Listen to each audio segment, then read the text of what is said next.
N'oubliez pas de vous abonner et d'activer la cloche. إن الحمد لله نحمده ونستعينه ونستغفره ونعوذ بالله من شرور أنفسنا ومن سيئات أعمالنا من يهده الله فلا مضل له ومن يضلل فلا هادي له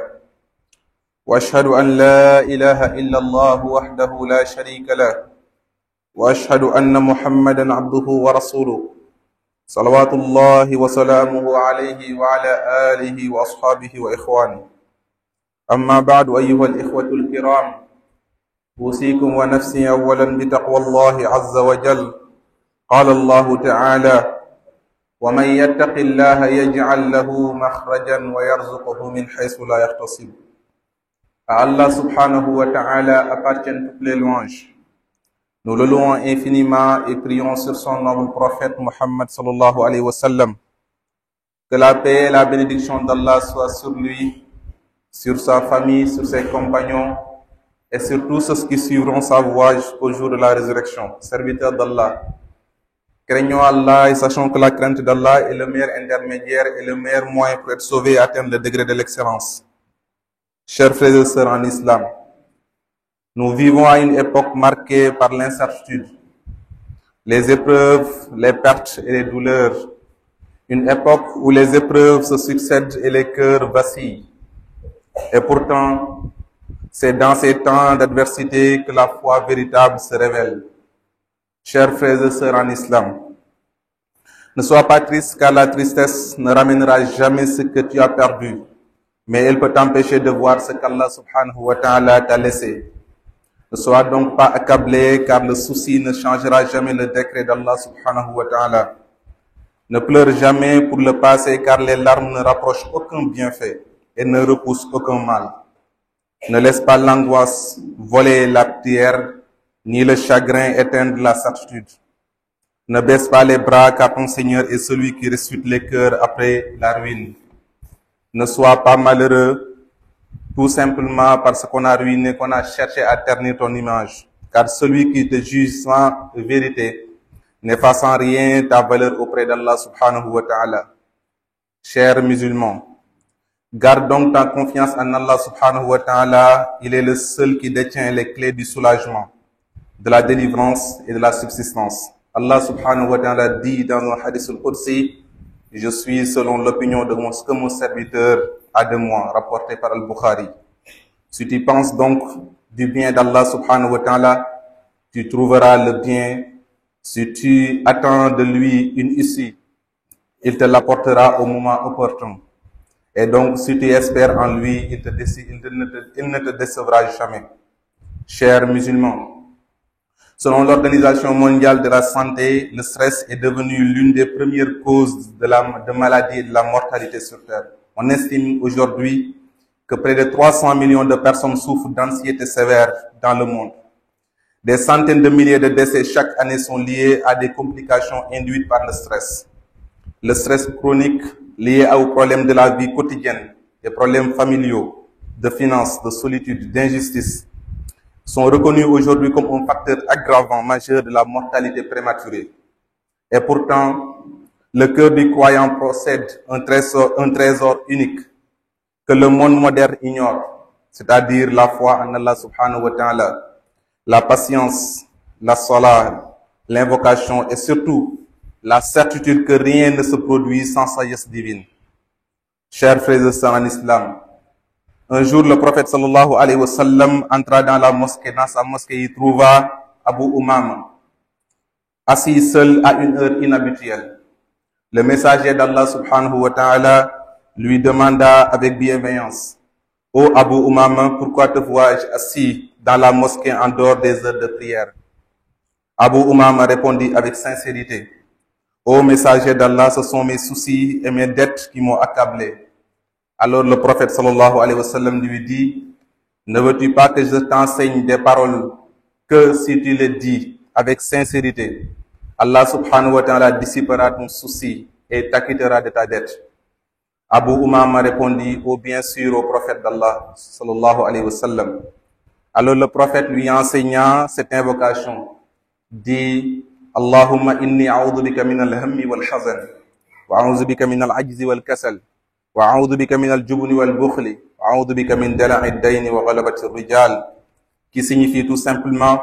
ô Allah, je cherche refuge auprès de toi contre le souci et la tristesse,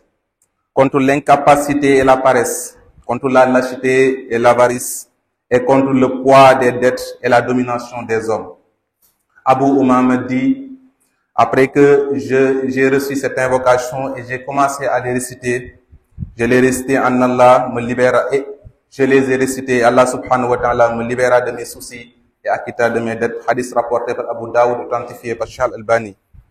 Par ailleurs, Anas ibn Malik radiyallahu anhu, un des compagnons du prophète sallallahu alayhi wa sallam, qui servit le prophète pendant 10 années dans sa maison, a dit aussi que le messager d'Allah disait fréquemment cette invocation: Allahumma inni a'udhu bika min al-hammi wal-hazan, wa a'udhu bika min al-'ajzi wal-kasal, wa a'udhu bika min al-jubni wal-bukhli, wa a'udhu bika min dala'i ad-dayni wa ghalabati ar-rijal. Il dit que le prophète sallallahu alayhi wa sallam avait l'habitude de réciter cette invocation fréquemment dans sa maison. Il entendit souvent le prophète le dire. Chers frères et sœurs en islam, il arrive parfois que l'épreuve qui nous frappe ne soit pas un simple hasard. Elle peut être le prix d'un mal que nous avons causé à autrui, un mot blessant, une injustice, un regard méprisant. Elle peut aussi être la conséquence d'un péché que nous avons commis dans le secret, une transgression que personne ne connaît sauf Allah subhanahu wa ta'ala. Et parfois même, l'épreuve peut être le prélude d'un immense bienfait qu'Allah subhanahu wa ta'ala s'apprête à nous accorder. Un bien qu'il nous prépare et qu'il nous purifie d'abord par la douleur pour que nous en soyons dignes.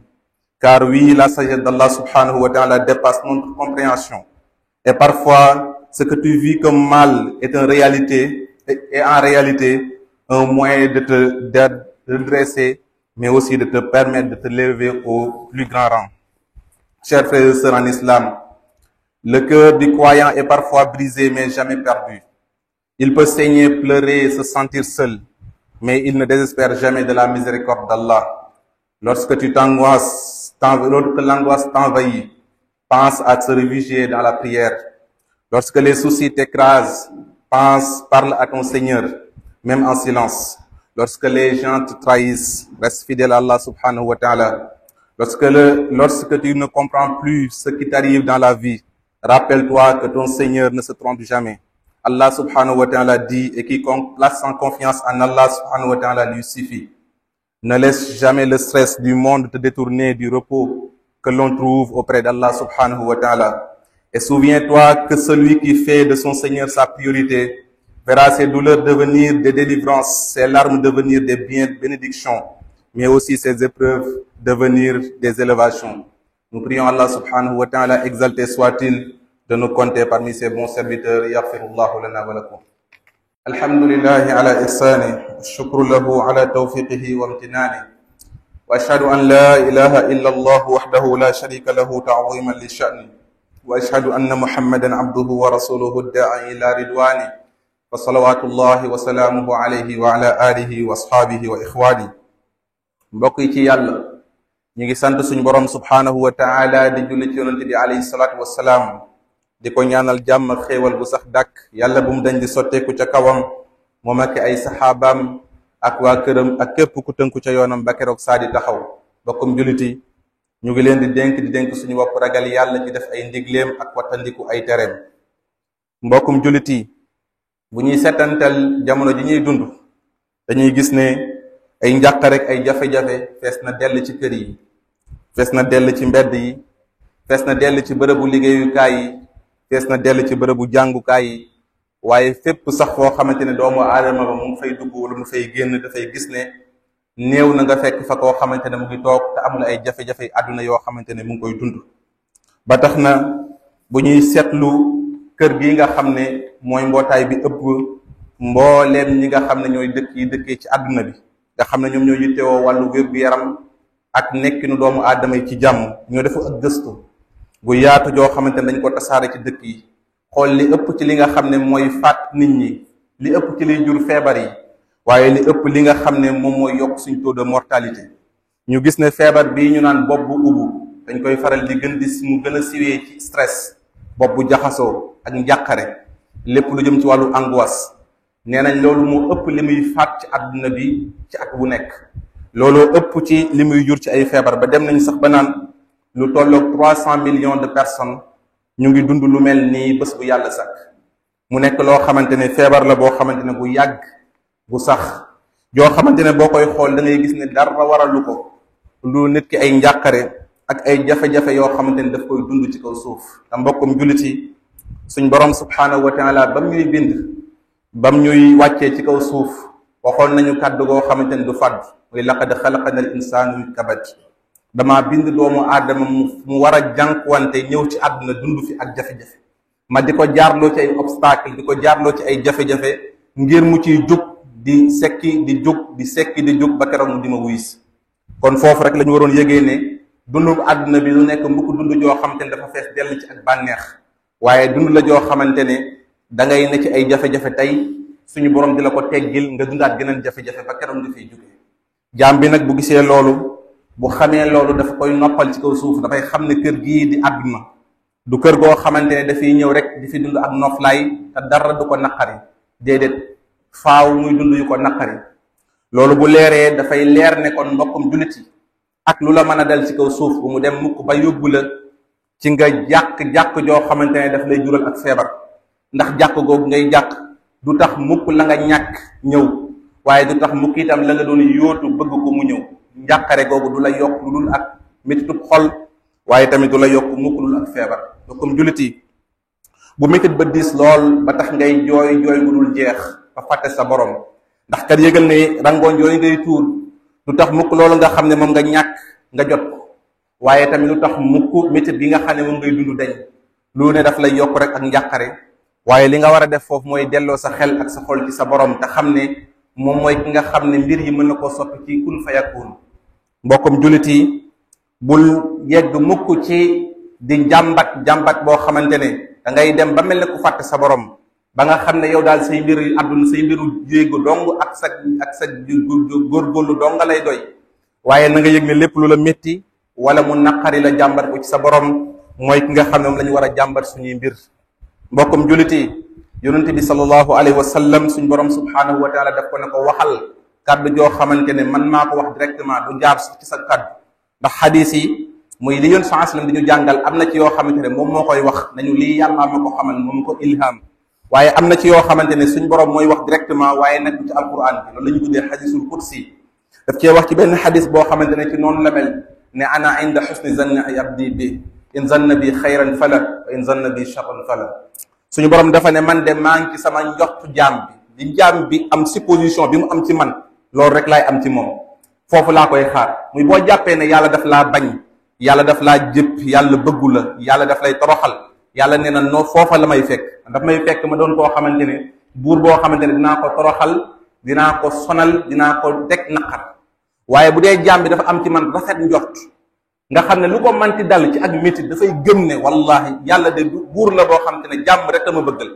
bëggalu ma dara lu naqari lii ma ñàkk nii kon yàlla bu ma ko xañee rek kon dafa maa gisal leneen lu gën muy saa su ne mu ngi am rafet njort ci boromam suñu borom nee na ki nga jaam bi nga xam ne noonu la mel yow Muhammad xibaaral jaam yi ne leen ki nga xam ne jikko jooju la am ci man gis-gis googu la am ci man opinion boobu la am ci man na yëg ne foofu mu may xaar foofu la may fekk waaye bu amee tamit ci opinion bu ñaaw ci man foofu may xaar foofu la may fekk mbokk yi xadis bii daf ñuy jàngal ne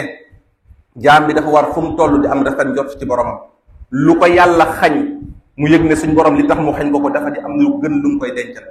lu ko suñ borom subhaanahu wa taala teg ci ak natt mu gis ne lii yàlla teg ma am na lu gën am na loo xamante ne mooy sagesse bi ne ci gannaaw bu ma comprendre waaye yàlla moom moo ma gën a bëgg sama bopp wallahi jaam buy dox ci kaw suuf yàlla la gën a bëgg sa bopp suñ borom subhaanahu wa taala nee na inna allaha la yadlimu nnaasa shay'a suñ borom subhaanahu wa taala nee na du ma mës a teg diis du ma mës a tooñ doomu aadama lépp lu ma ko def rek wala ma teg ko dafa gën ci moom te am na lu ma koy dencal loo xam te ne def koo xamul kon jullit bi xel mi dafa war a dal bu dégloo xadis bii xam ne yonent bi alayhi salaatu wasalaam lii la ko wax yàlla subhaanahu wa taala lii la ko dénk moo tax benn bis yonent bi sallallahu alayhi wa sallam dafa dugg ci jàkkaam ji fekk kenn ci saxaabaa mi toog ci jàkka ji beru ci waxtu woo xamante ne kenn nekku fa ndax yonent bi alayhi salaatu wasalaam léeg-léeg daan beroog boromam subhaanahu wa taala ci biir jàkka ji bi mu dugg see rek fekk kenn ci saxaaba yi toog beru fële ci roqoo di Abu Umaamata al-Baahili mu ne ko Abu Umaama ma ajlisuka fi lmasjidi fi waqtin laysa bi waqti salaat Abu Umaama looy def ci jàkk ji ci waxtu yi nga beru nii lelu nii sëngéem ànd ak jafe-jafe nga xam ne ku la gis day tiit lu xew. yonent bi alayhi salaatu wasalaam bi mu ko laajee Abu Umaama ne ko yaa rasulallah humumun galabatni wa duyunun rakibatni dara taxul ma tëju ci jàkka ji lu ne ay bor yu bari yu ma amee te jamono jii day amul fenn fu ma yaakaar fu ma ko mën a fayee waaye itam ay njàqare àdduna yoo xamante ne problème yoo xamante ne xawma fu ma koy waxee moo xam sama biir kër la wala ca biti la lépp fees sama bopp lépp jaxasoo moo tax ma ne rek naa ñëw tëju fii ci jàkka ji ndax xajatuma ci sama kër xajatuma tamit fenn. yonente bi sallallahu alayhi wa sallam xool ko ne ko Abu Umaama ana sa borom fan nga teg sa borom maanaam xanaa bàyyi woo xel ne yàlla subhaanahu wa taala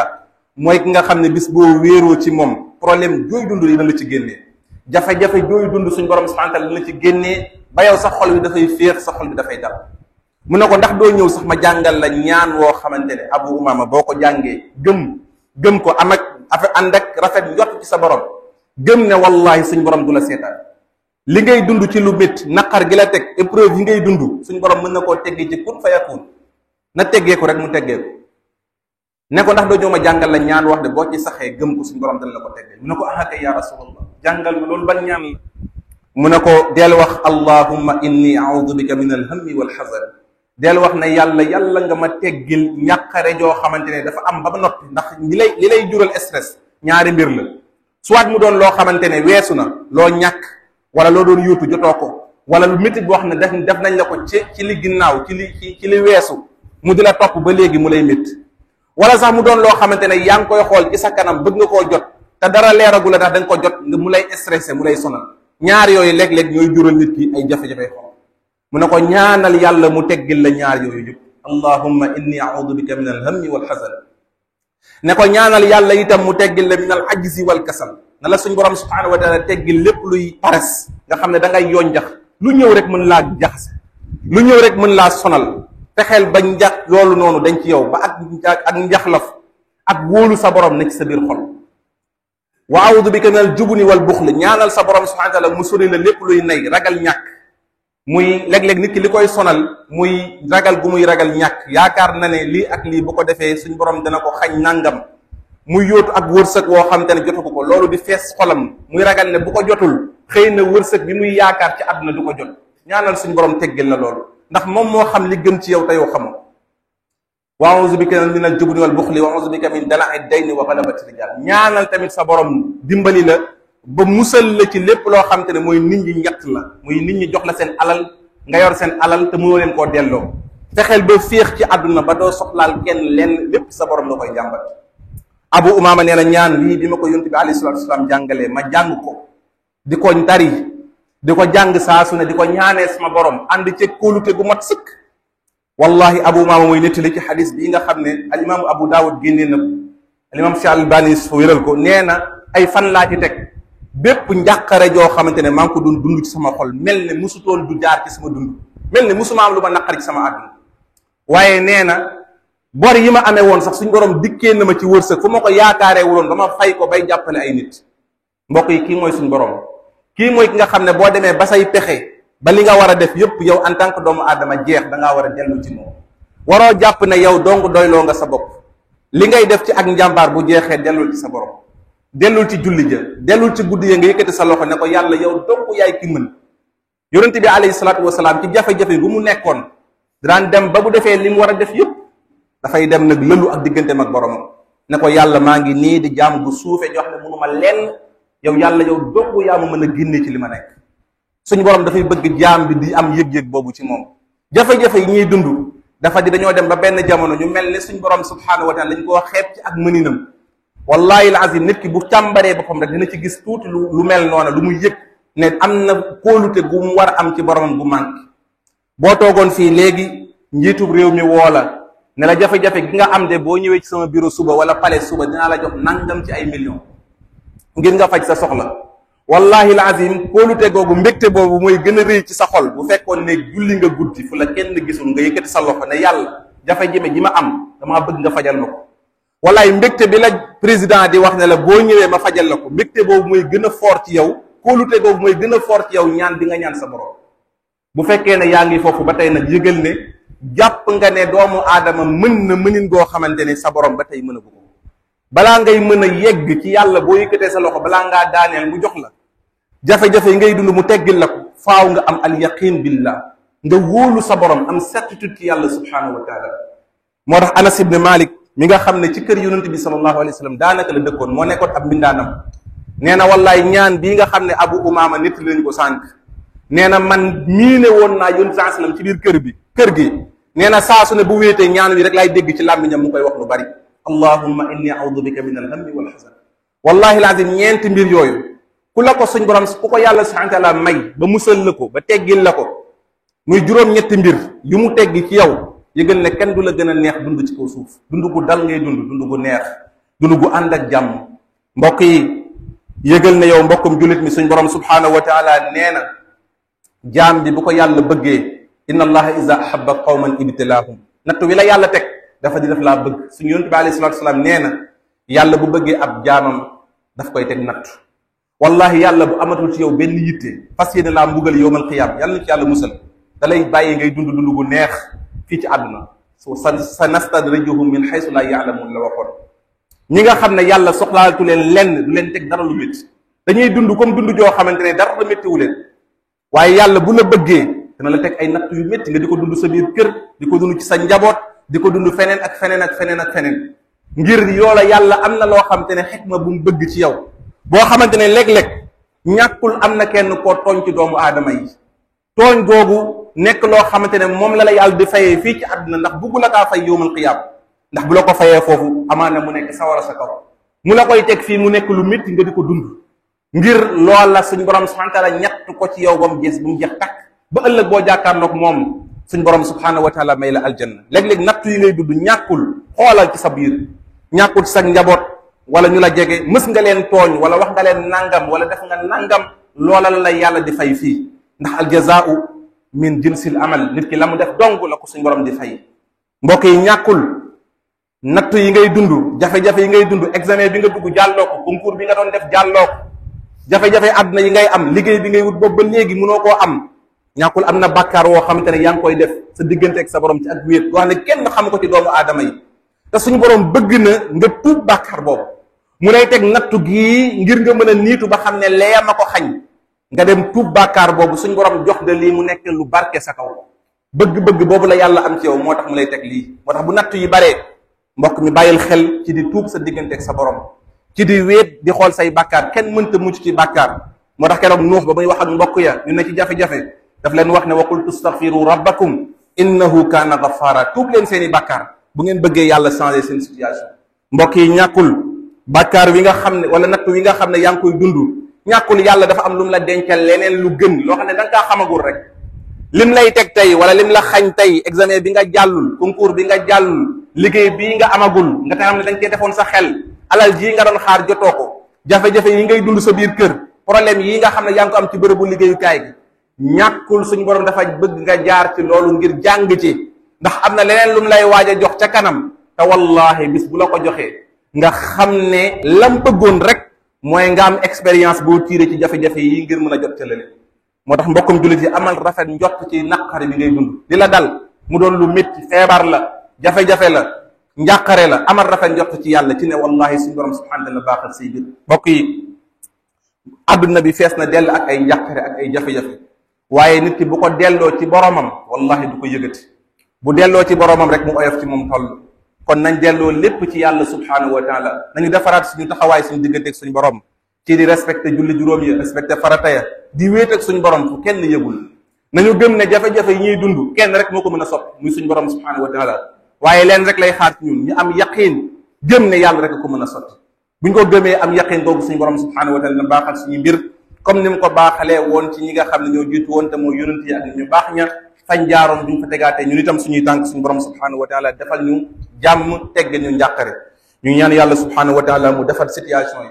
yàlla na yàlla subhanahu wa taala aar ñu may jàmm ci suñu réew yàlla nañu yàlla subhanahu wa taala soppil jafe-jafe yi nga xam ne ñu ngi koy dund ba ñu mën a mujj nekk ci jàmm joo xamante ne ànd ak naataange la rabbana atina fi dunya xasana wa fi l axirati xasanatan wa qina adaba annar